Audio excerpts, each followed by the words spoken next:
Hai Sobat Rebahan, selamat datang di channel hiburan Kamar Rebahan.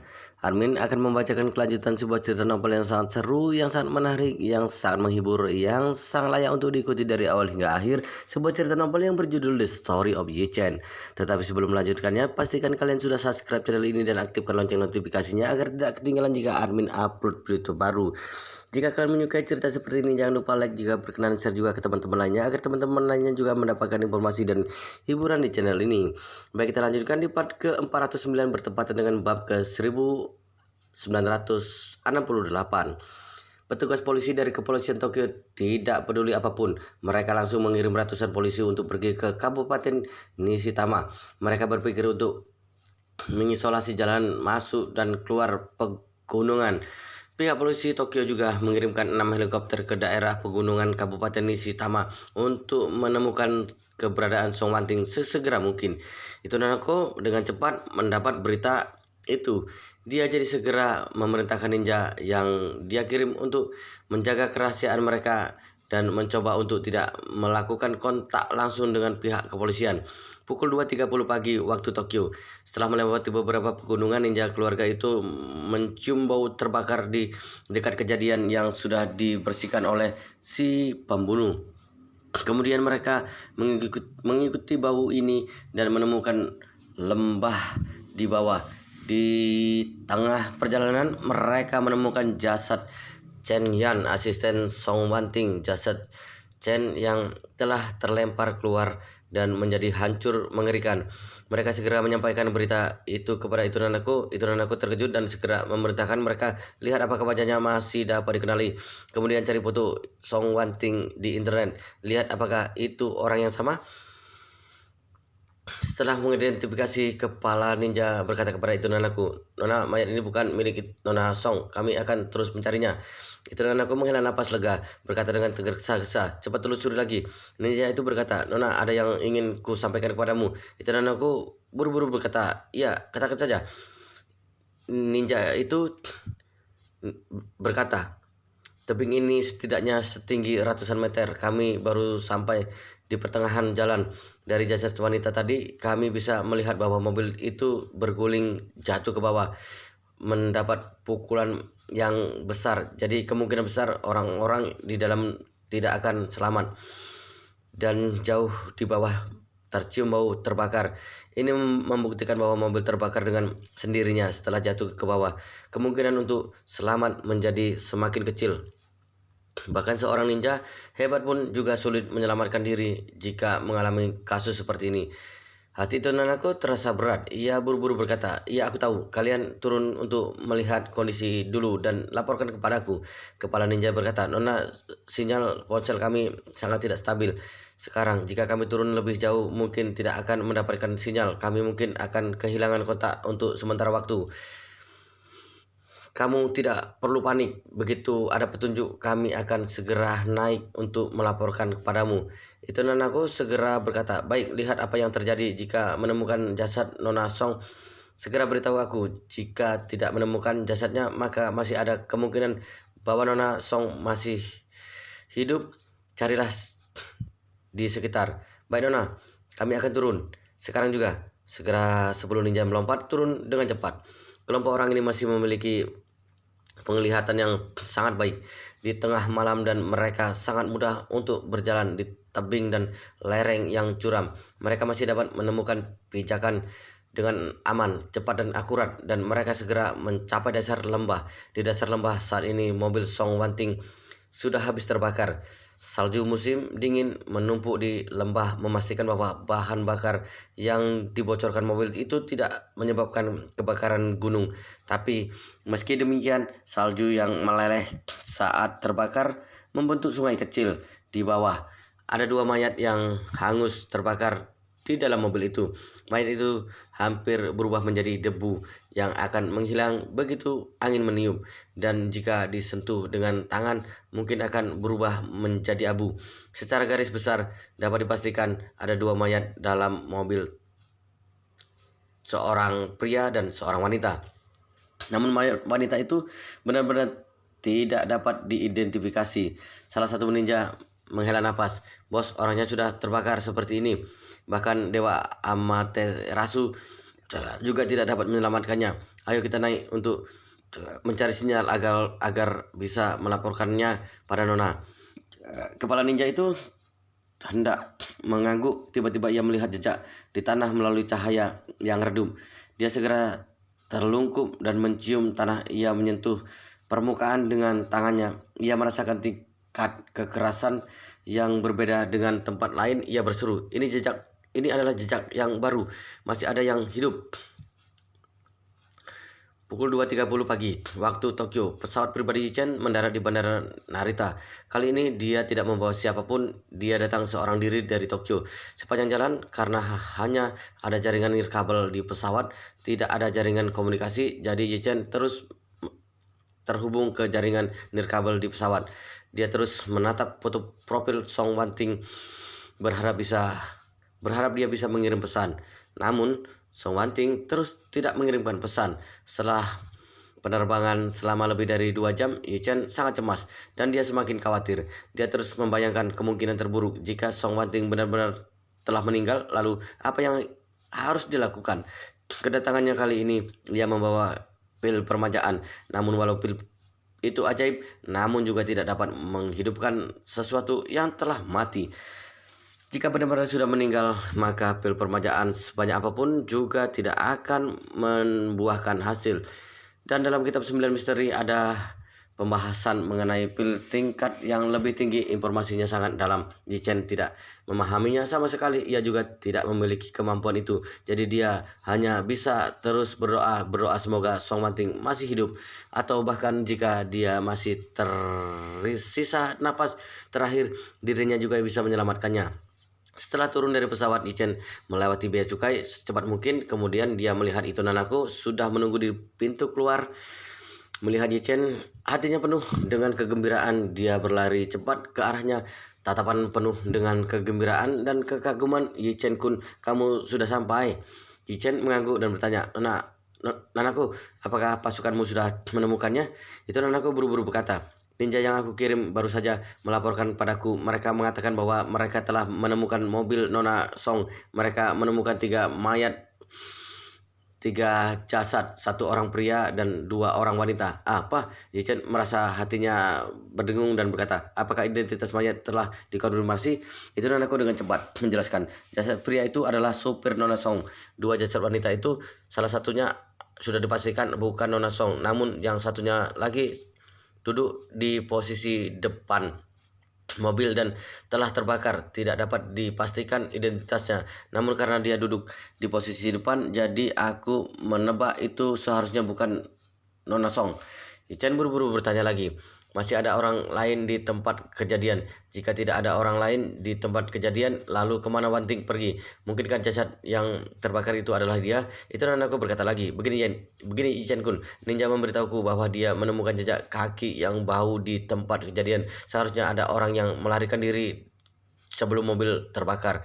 Kemudian itu Nanako menghela napas. Ninja mengatakan padaku bahwa kejadian ini sangat sulit dipercaya karena situasi di sana sangat tragis. Mobil itu jatuh dari tebing ketinggian ratusan meter dan terbakar dengan sendirinya. Dalam kejadian seperti ini, bahkan seorang ninja pun juga sulit menyelamatkan diri dan juga tidak dapat bergerak. Ini benar-benar sebuah keajaiban. Chen menghela nafas lega ketika ia mendengar ini. Sepertinya orang yang masih hidup dan melarikan diri itu adalah Song Wanting sendiri. Song Wanting pasti mengandalkan pil yang dia berikan kepadanya. Jadi dia bisa menyelamatkan hidupnya dalam kondisi berbahaya seperti itu.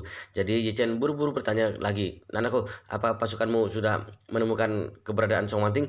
Itu Nanako menggelengkan kepalanya dan berkata, mereka sekarang sedang menelusuri jejak yang ditinggalkan Nona Song. Namun mereka belum menemukan di mana dia berada. Tapi aku percaya selama dia masih hidup pasti akan menemukannya. Kemudian itu Nanako berkata lagi, oh iya Chen-kun, sejumlah polisi telah dikirimkan ke Kabupaten Nishitama. Aku rasa mereka juga ingin mencari keberadaan Nona Song dan mereka memiliki banyak helikopter dan lebih mudah untuk mencarinya. Aku rasa tidak lama lagi sudah akan menemukan keberadaan Nona Song. Chen menggeleng dengan penuh makna dan berkata, Menurutku alasan kenapa Wanting kecelakaan adalah karena ada seseorang ingin mencelakainya. Jika pihak kepolisian menemukan keberadaannya, maka hal ini dapat disembunyikan dari pembunuhannya. Aku khawatir dia akan kembali lagi suatu saat nanti. Usai berbicara, Yichen buru-buru bertanya padanya, "Nanaku, apabila helikopter sudah siap?" "Apakah helikopter sudah siap?" Itu Nanaku mengangguk dan berkata, "Ada di helipad, siap berangkat." "Baik, cepat ke tempat kejadian secepat mungkin." Helikopter segera berangkat dari Bandara Narita, melintasi setengah kota Tokyo, langsung menuju Kabupaten Nishitama. Saat ini Kabupaten Nishitama yang biasanya sangat hening tiba-tiba menjadi ramai. Ribuan petugas polisi dan anggota tim operasi khusus dari pihak kepolisian Metropolitan Tokyo menyerbu masuk. Beberapa helikopter polisi mengelilingi pegunungan dengan lampu sorot berdaya tinggi. Secara diam-diam, ninja keluarga itu berada di lembah mengikuti jejak yang ditinggalkan Song Wanting. Karena Song Wanting bukanlah seorang praktisi, apalagi seorang master, jadi dia tidak dapat menyembunyikan jejaknya sama sekali.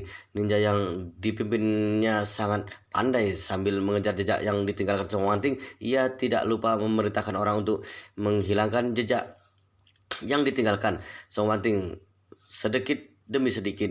Dengan cara ini tidak ada yang bisa menemukan petunjuk yang ditinggalkan oleh Song Wanting. Bahkan jika pihak polisi menemukan mobil yang sudah sepenuhnya rusak, juga tidak dapat menemukan Song Wanting yang melarikan diri. Dengan cara ini dimungkinkan untuk memastikan bahwa Song Wanting tidak akan ditemukan oleh orang lain.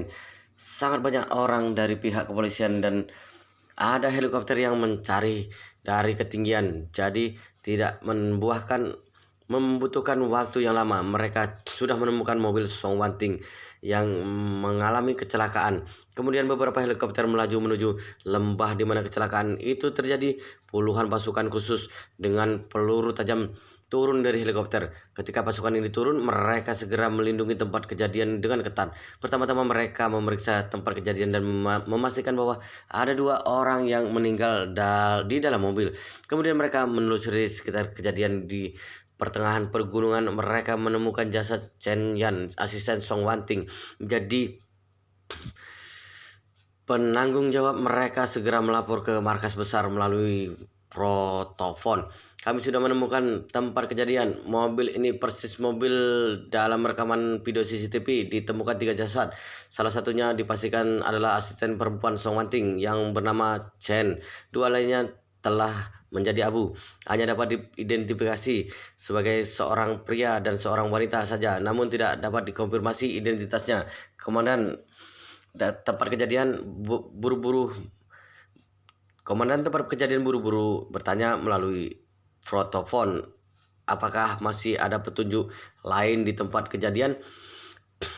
"Kamu baru saja menemukan 3 jasad, tapi kami melihat dari video rekaman CCTV ketika mobil meninggalkan hotel ada 4 orang di dalamnya. Salah satunya adalah supir, 3 lainnya adalah Song Wanting dan sisanya keduanya adalah Chen Yan dan Zhang Xiaohui. Tidak mungkin hanya ada 3 jasad." Orang yang bertanggung jawab atas pasukan khusus mengatakan, "Memang hanya ditemukan 3 jasad. Lagi pula dilihat dari tingkat tragisnya kecelakaan ini, tidak akan mungkin ada yang selamat. Lagi pula tidak ditemukan petunjuk kehidupan di sekitar."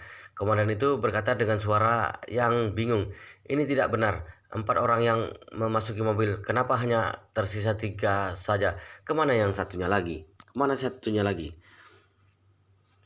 Song Rongyu sedang duduk dengan cemas di ruang rapat Departemen Kepolisian Metropolitan Tokyo karena grup keluarga Song adalah perusahaan terkenal dengan kekuatan besar sehingga Departemen Kepolisian Metropolitan Tokyo bersikap sangat sopan terhadap Song Rongyu. Bahkan kepala Departemen Kepolisian tengah malam bergegas kemari untuk menjamu Song Rongyu. Melihat ekspresi cemas Song Rongyu, kepala Departemen Kepolisian menghiburnya, "Tuan Song, pasukan kami sudah mulai mencari keberadaan adik perempuan Anda di Kabupaten Nishitama. Jadi Anda tidak perlu terlalu cemas. Begitu Anda Begitu ada hasil atau petunjuk, aku akan langsung mengabarkan kepada Anda. Song Rongyu menghela napas. Dia menutupi wajahnya dengan kesakitan dan terisak. Wanting adalah adikku, satu-satunya juga orang yang paling aku cintai. Tolong Anda lakukan yang terbaik untuk membawanya pulang dengan selamat. Kepala Departemen Kepolisian Metropolitan mengangguk dan berjanji, tolong Tuan Song tenang, kami pasti akan berusaha sebaik mungkin mencari keberadaan Nona Song. Song Rongyu berkata dengan penuh terima kasih. Terima kasih banyak. Kemudian seseorang berjalan masuk, raut wajahnya penuh semangat. Kepala Departemen Kepolisian, orang kita menemukan mobil SUV milik Nona Song di pegunungan Kabupaten Nistama. Mobil tersebut jatuh ke lembah dan di dalamnya ada 2 jenazah yang hangus terbakar dan satu lagi ditemukan di lereng curam tengah gunung. Mata Song Rongyu memerah ketika mendengar ini dan air matanya langsung mengalir dari matanya. Dia bertanya dengan gugup, Kepala Departemen Kepolisian, apakah Wanting mengalami kecelakaan? Kepala Departemen Kepolisian menghela napas dan berkata, Tuan Song turut berduka cita. Song Rongyu secara segera menutupi wajahnya dan menangis sedih. Kenapa? Kenapa Wanting? Dia masih sangat muda. Dia masih sangat muda. Kenapa bukan aku saja yang mati? Mengapa? Kepala Departemen Kepolisian melangkah maju lalu menepuk bahu Song Rongyu dengan ringan dan mencoba menghiburnya. Kemudian datang lagi orang yang melapor Kepala Departemen Kepolisian. Kami menemukan melalui rekaman CCTV ketika Nona Song meninggalkan hotel, di dalam mobil ada 4 orang termasuk dia. Jadi masih ada 1 orang yang hilang. Song Rongyu langsung mengangkat wajahnya dan bertanya dengan takjub, apa yang kamu katakan? Masih ada 1 orang yang hilang? Iya.